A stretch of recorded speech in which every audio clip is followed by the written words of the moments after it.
solutions, much more innovative perhaps than any other place right now. This is a forum that's going to explore all kinds of issues about this, to enlighten and to educate. This is not about, as the organizers say, this is not about demonizing anyone who's on any of these prescription drugs, who is under a doctor's care, and legitimately so, but this is about folks who have lost control of their addictions and folks who've lost control of those legitimate prescriptions for opiates in this country and in this state to deal with those kinds of issues. One of the panelists we're going to have here this evening is going to be Rory Wells. He's an assistant prosecutor with the Ocean County Prosecutor's Office. Rory, come on in.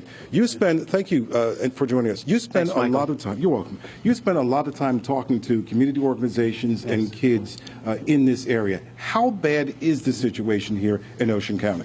Thank you. I do. I get out in the community quite a bit, and I speak with folks of all ages. And I would put it at this point, I don't feel certainly we've licked the problem yet. I think it's still at its epic high. I do feel that we'll turn it around at some point with the attention and the resources that need to be applied to this problem as we continue to do so. But right now it is still at, unfortunately, devastatingly high numbers in terms of overdose deaths and non-fatal overdose as well. And you say that based on the numbers? That's correct. That's correct. And just watching the number of overdose deaths as they've gone year by year, they've continued to increase. And even when they've decreased, we've noticed that with a lot of applications of the naloxone reversals, if we did not have that, then the numbers would be through the roof. So we're very thankful that we're able to reverse a lot of these overdose deaths. But it still signifies that the problem is at a very great height. When you talk to kids in the community and in schools, you told me about 5, almost 6,000 kids so far. Do they get it? Is your sense that they understand what you're talking about and they understand the severity of this? Yeah, there's a lot of good kids who, just like anyone else, at some point in their life, they're going to be tempted and they're going to be faced with the question of whether they experiment with drugs.